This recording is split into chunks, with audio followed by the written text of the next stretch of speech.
This is ground zero. They are planning at 1 o'clock to have a full force buo. So, iti-take over nila. Pwes, General Torre, makinig ka. To take over mo to? Ano akala nyo sa amin? Mabait kami. Tinuruan kami na hindi kami lalaban. Pero wag kang mag-abuso. Nag-abuso ka na nga eh. Pero kami yung nagpasensya. Kami yung nag-maximum tolerance sa inyo. Kaya kung masama kami habang natutulog yung mga polis, aba, kunti na lang mauubos yan kung masama kami.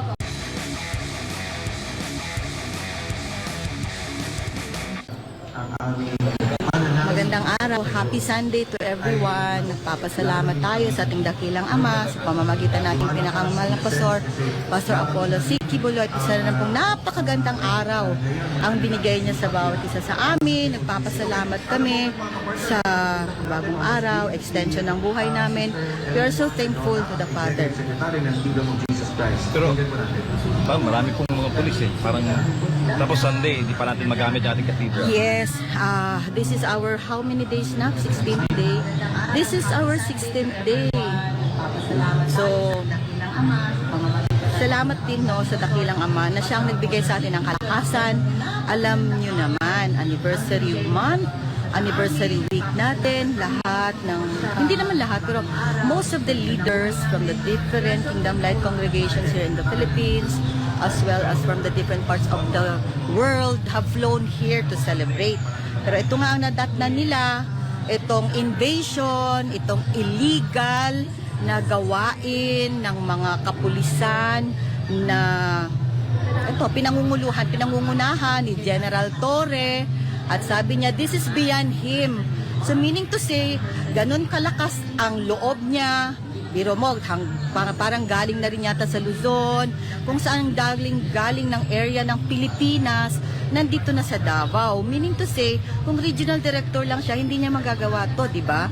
So ang talang may akda nito, ang mastermind dito, of course, sino ang pinakamataas? Sino bang head ng mga kapulisan? Sino bang nangunguna dito sa Pilipinas? At sa nangyari dito sa KOJC na 16th day na standoff, sinasabi nila, hinahanap nila si Pastor. Uulitin ko, kahit minsan hindi talaga umiwas si Pastor sa anumang kaso laban sa kanya. Ang hinihingi lang ni Pastor Apollo C. Kibuloy, proteksyon. Kasi nga, may Amerika na nakikialam dito. Ang masama lang doon, pinagbili na tayo ng ating presidente. Si Bongbong Marcos, which we already withdrawn our support, wala na, buong Kingdom Nation, we have already withdrawn our support from this government. That is abusive, that is evil. We have lost words to describe this kind of government. Pero sa amin, hindi lang kami po salita. Nandito kami sa ground zero. Ito nga yung sample na gagawin ni Bangag Marcos o ni Tambaloslos sa buong Pilipinas. Pinapakita niya siya ang batas. Wala siyang sinusunod. Kahit itong mga pulis na nandito sa ground, nandito lang sila, sumusunod lang daw sila sa utos. Susunod lang sila sa utos, wala silang magawa. Ganon. So, bakit mawawalan sila ng trabaho? Matatakip ang kanilang mga kaldero. How about yung ibang officers? Wala na rin kayong paninindigan sa katotohanan. From the very first day, alam nyo ang ginawa ni Torre, labag sa batas. At siya ang pinakasinungaling na nakita ko sa buong mundo. At kung magsinungaling siya, hindi siya kumukurap. Wala siyang ino-honor na batas. Siya nga ang batas. Bakit? Siyempre, may leader siya. Sinusunod niya yung ulo niya. O sino bang may hawak ng batas ngayon dito sa Pilipinas? Di ba yung mga bangag? So, dito wala ng batas. So, anong susundin namin? Mga law enforcers na nandito, wala na rin silang batas. Sinusunod nila yung walang batas. So, this is what's going on in the Philippines. Kaya yung mga puro salita, talk is cheap. Puro kayo salita. Kami nandito kami. We are living that. But we are standing strong. nakita nyo sa Kingdom Nation, kahit kailan di kami nagpapadaig sa mga sumusupil, sa mga sinungalong, lalo na sa mga ginagamit ng Diablo.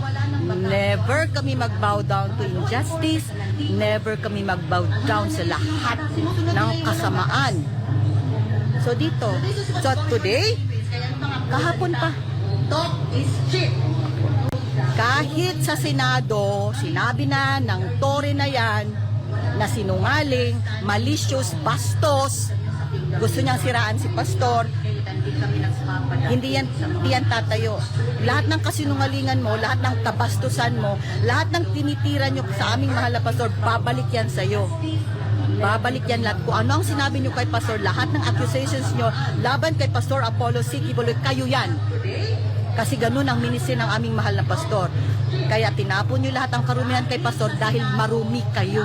Mga utak nyo, mga buhay nyo marumi. Tinatapon nyo, pinapahid nyo sa aming Pastor. Okay, sa Senado pa sinabi mo na, paaalisin namin silang lahat, ganun na kayo kahangal. Ganun ka kabaliw. Hoy, Tore! Hindi ka lang bobo, baliw ka pa. Bakit ka baliw? Bayad ka na kasi. Bayad ka! Diba, bayad ka na? Kasi hindi ka gakaatat kung hindi ka na nakompromiso. Desperado ka kasi. Palalabasin mo kaming lahat dito, i-take over nyo lahat ng building, kaya handa na itong mga police dito, nakahanda, tulog sila buong gabi para maghanda sila ngayon. Kami nagbantay sa kanila habang natutulog sila. So, naghahanda na sila. Alauna, sinabi ni Tore, magpo-full force na sila. Full force ang kanilang paglusob dito at paalisin na lang kaming lahat. Hello! Bakit? Nakakontribute ka ba dito kahit piso? Excuse me! Sino ka? May-ari ka para paalisin kami dito? This is our home. Bahay namin to. Wala kang karapatang magpalaya sa amin. Kahit may baril ka pa, nagtatago ka sa baril mo. Oy, sabi sa'yo, patalawan ka. Duwag ka. Lahat ng nagtatago sa mga baril nila, mga duwag. Hoy, mga duwag kayo. Kami wala kaming armas. We are unarmed. But we are just armed with our faith at pananalig namin sa ating dakilang Ama. Kaya, mahiya ka. Mahiya ka. Mahiya ang kapal na mukha mo para magpalayas. O orderan mo naman itong mga sunod-sunuran na pulis. Pero hindi lahat sumusunod sa'yo. Halos lahat galit na sa'yo. Excuse me, lahat galit na. Halos lahat nung may mababuting puso. Yung alam nila na ang ginagawa nila dito sa siege sa Kingdom of Jesus Christ, mali. Alam ng mga pulis dito na matitino at tunay na naglilingkod sa ating bansa at tunay na may malasakit upang proteksyonan ang mga mamamayang Pilipino. Kahit sila naiinis na, kahit sila nababagot na, gusto rin nila ng hustisya, gusto rin nila matapos ito.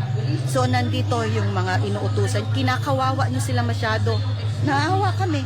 Kasi anong nangyari sa ating mga kapulisan? Bakit sinusunod nila, ginagawa na silang mga parang baboy?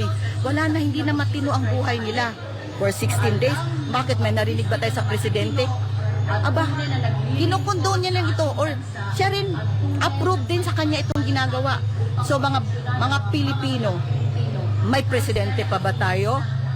May namumuno pa ba sa ating bansa? Umpisa lang ito. Pag hinayaan natin ito ngayong araw na ito o sa ilang araw pa na maghahari-harian sila dito, ginawa na nila ito sa ating buong bansa. Kailan kayo gigising pag wala na yung bansa natin? Sinakop na tayo ulit ng mga Amerikano? Kasi yan si Bangag, wala na, binenta niya tayo sa mga puti. So gusto niya magpasakop ulit sa puti, gusto niya maging Ukraine na naman ang Pilipinas. Ito inuumpisahan niya dito sa KOJC. Dito siya, o yan, kinukubkob na tayo, pulis pa ang ginagamit, yun ang masakit, yun ang masaklap. Mga pulis mismo na nangako, proteksyonan tayo, itidepensa tayo, yun, sila mismo nandito, nagpapagamit. So ano mangyari sa Pilipinas? This is ground zero. They are planning at 1 o'clock to have a full force, buo. So, iti-take over nila. Pues, General Torre, makinig ka. To take over mo to? Ano akala nyo sa amin? Mabait kami. Tinuruan kami na hindi kami lalaban. Pero wag kang mag-abuso. Nag-abuso ka na nga eh. Pero kami yung nagpasensya. Kami yung nag-maximum tolerance sa inyo. Kaya kung masama kami habang natutulog yung mga polis, aba, Kunti na lang, mauubos yan. Kung masama kami. Kung masama kami, wala kaming Diyos at hindi kami tinuruan ni Pastor. Lahat ng mga natutulog dyan, naghubad ng sapatos, naghubad ng medyas, nakahilata. Ubos yan. Ubos na yan. Kami yung nag-maximum tolerance. Hinayaan namin kayo mag-invade sa lugar namin. Hinayaan namin kayo na, okay, matulog kayo dyan hanggat gusto nyo. Pero yung order mong kabaliwan, hello, ano ka, nananaginip? Paalisin mo kami sa lugar namin? Sige, subukan nyo. Subukan nyo. Subukan mo ha. Sige, mag-order ka. Full force, take over lahat ng building. Huhulihin mo ang sino mang hahadlang. Sino ka? Ha? Sino ka? Do you think we will just take it sitting down? Lahat ng illegal, ginawa mo na. And we will allow you to abuse us the more? You are mistaken. Nagkakamali ka. Nagkakamali ka. Yung kabastusan mo, matatapos yan. Yung kademonyuhan mo, yung kamunduhan mo, huwag mong ipahid sa aming mahal na pastor, ha? Dahil iba kami, ibahin mo. Demonyo ka kasi. Oh. Sige, ayan, nakikinig sila ngayon. Nakikinig lahat ng mga pulis mo na nandito. Pero alam namin may matitino. Alam namin pagod na din sila sa kabiliwan mo. Baliw ka. Hangal ka. Demonyo ka. Tore, demonyo ka. Wala ka ng kahihiyan. Sinangla mo na yung kaluluwa mo sa impyerno. Even if you do that invasion today, 1 o'clock, 2 o'clock, 3 o'clock, subukan mo ha. Subukan nyo. Tanggalin nyo yung camera, puputulin nyo yung tubig namin, mag-i-invade kayo. We will not take that sitting down. Huwag nyo kaming sagarin. Sagarin nyo kami mamaya, makikita mo. Even if we all die here in this ground, ang daming kingdom citizen, ang daming kingdom leaders, hindi matapos-tapos ang kaso ninyo. Hindi matapos-tapos ang patong-patong, milyon-milyong kaso. Kaya lahat ng mga pulis, nandito kayo, akala nyo kami lang nandito. You can kill us all. Okay?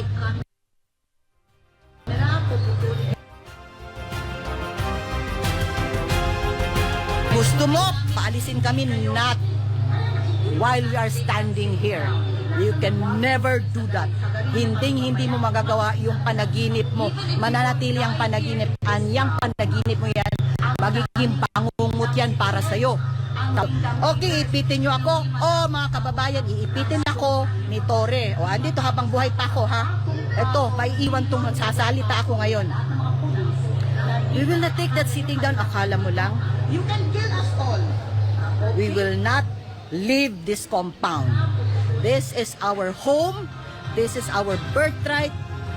This is our alamo. This is our last stand. Kaya lahat na nakikinig dyan, sige, handa na kami. Magplano ka ng magplano. Meron kaming Diyos sa langit. Hindi kami umaasa sa tulong ng tao. Yes, may gagamitin ng Ama. May intervention ng Ama. But our faith remains to the Almighty Father. But He promises He can deliver us. Our God is able to deliver us. Ang Ama sa langit, kaya niya kaming iligtas. But know this, tandaan mo ito, alamin mo ito, iligtas man niya kami o hindi, kung ipaubaya man niya kami, hindi kami magtitikluhod, hindi kami titiklop sa kasamaan, hindi kami titiklop sa mga injustice, hindi kami titiklop sa kasinungalingan. Kaya tandaan mo yan.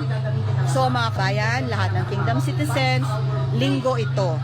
This is our day to worship the Almighty Father. But since we cannot do that, kasi ayan, kinuha na nila illegally ang ating KOJC Cathedral. Illegal yan lahat. Sinukob na nila ang Holy City, ang New Jerusalem. Dalangin natin to. Let us pray. Let us God, our Almighty Father, our Lord Jesus Christ, His appointed Son, for a miracle, and that the world will see that we are His sons and daughters. But no matter what, we know that our Almighty Father is in control. Sa lahat ng araw, sa lahat ng oras, ang Amahan natin sa langit ang may control sa lahat. For us, sa lahat ng mga kapatiran, nandito ngayon sa ground zero, nandito ngayon sa battlefield, nandito sa combat zone, sa KOJC Central Compound. Huwag kayo magulumihanan. Sabi ng Ama, ayaw kabalaka. Huwag kayong malungkot, huwag kayong magulumihanan dahil kasama mo ako, kasama niyo ako. Huwag kayong matakot dahil tutulungan niya tayo. Our help comes from the Almighty Father. And whatever happens, we know that everything is already orchestrated by the Almighty Father. Lahat scripted na. Pasalamat tayo. Nandito tayo sa side ng mabuti, sa side ng katotohanan, sa side ng hustisya. Manindigan tayo mga kapatid. Ano man ang mangyari, manindigan tayo at ipagmalaki natin sa buong sanlibutan. Tayo ang naging finished product ng ating pinakamamahal na pastor. Ang mensahe niya na itunuro niya sa atin, paninindigan natin ito. For all the blessings that the Father has given us, sa lahat ng mga pagpapalang spiritual, sa tutunay na kaligtasan, pinagpapala tayo masyado mga kapatid. Ang lakat ng kalakasan, hindi atin to. Ang kalakasan na to galing sa ating dakilang Ama sa pamamagitan ng ating mahal na pastor. Di man natin siya kasama ngayon physically, gumagabay siya. Ang spirito niya, ang diwa niya at ang buhay niya, ang salita niya ay nasa bawat isa sa atin. So manindigan tayo, patuloy tayong manalangin, patuloy tayong magpasalamat sa dakilang Ama at pagkatapos nitong lahat, walang ibang maluluwalhati. Ang dakilang Ama lang, our Father, our Lord Jesus Christ, sa pamamagitan ng ating pinakamamang pastor, Pastor Apollo C. Kibuloy. If this is what it takes for this glorification era, that the people will see and they glorify the Father in heaven because they see our good works, so be it. We thank the Father, so whatever happens, we will always praise the Almighty Father. Dahil ang buhay na binigay niya, katulad ng sinabi ni Job, the Lord giveth, the Lord taketh away. Praise ye the Lord. So, ang buhay nito, pinagkaloob sa atin ng dakilang Ama. Siya ang nagbigay, siya rin ang kukuha. Purihin ang dakilang Ama. Ulit, sabihin ko, di ba, for us to live is Christ and to die is gain. So, I give all the glory, all the thanksgiving, all the praise to Almighty Father, our Lord Jesus Christ. We continue to praise and glorify the Almighty Father in every situation. Salamat sa lahat. Thank you for the chance to speak before you. Sa muli, pagpalain tayong lahat mga kapatid.